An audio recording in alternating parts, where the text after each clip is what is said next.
family, YouTube family, welcome to a welcome home. Today, Jade brought me some trash. I was gonna do a thrift haul. Like I said, ignore the little thingies on the floor because they're from the puppy. She is messy.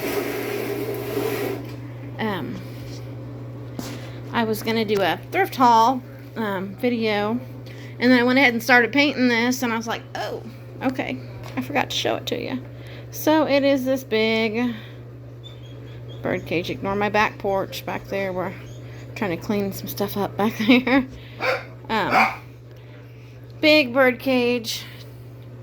It was $24.99 at Goodwill, and it was half off the tag that day.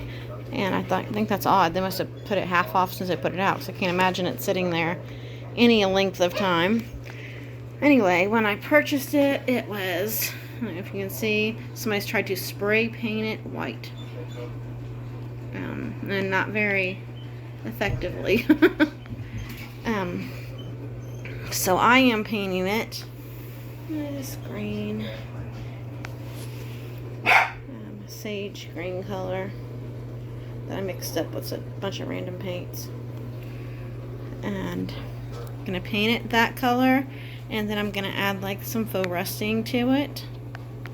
It's quite substantial. It goes up to the doorknob. If you put it next to the door, it's as tall as the doorknob. So I am going to paint it with this and then do some faux rust techniques to it here and there.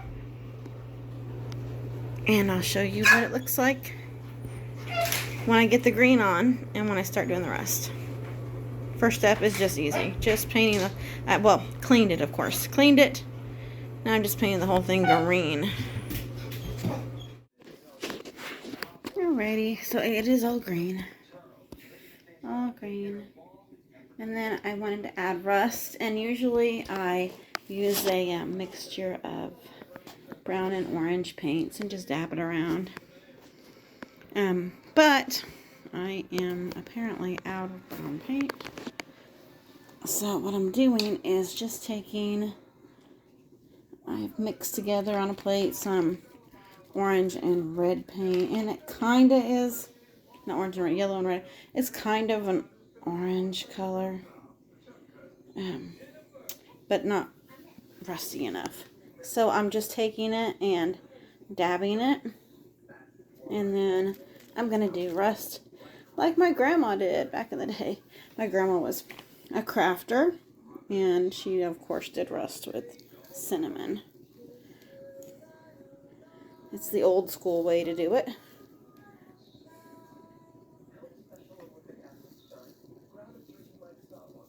But it'll only stick to where the paint's at.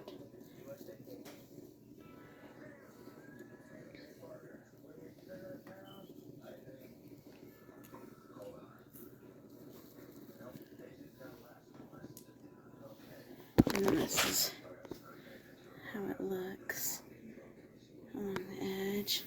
Like it's dripped down there. From up here to there to drip to the bottom. That's just kind of how I'm doing it all the way to the top. Like ran down the top, and so I like to follow a pattern. Like the water ran from the top down, pulled up here a little bit, ran down, pulled up here, ran down, and then drip, drip, drip, dripped down there. The same with this. So now I'm going to do it on this side and on the reverse of the bird cage itself. And I'll show you what it looks like when it's done. I'm done with it. Looks nice. All done on all the sides.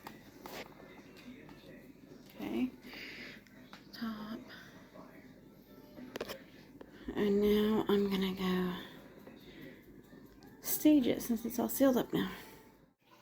And I was hoping it would fit on top of this cabinet, and it does wonderfully. It's very tall. So there's not much light in here. I apologize. And there's the cabinet that we did the other day. Excuse my corner of stuff here I have to put away. I have some shellac and some stamps and a Christmas pillow that had gotten pushed behind the couch that I just found. Dogs, right? Anyway, let's get close up on it.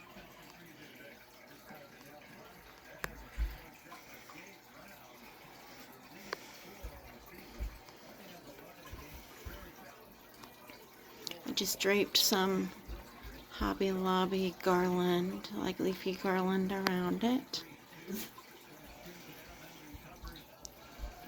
I paid $12.50 for it.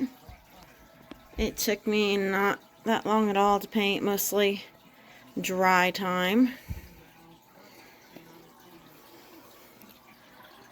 I am going to put it in my booth for $60, I think.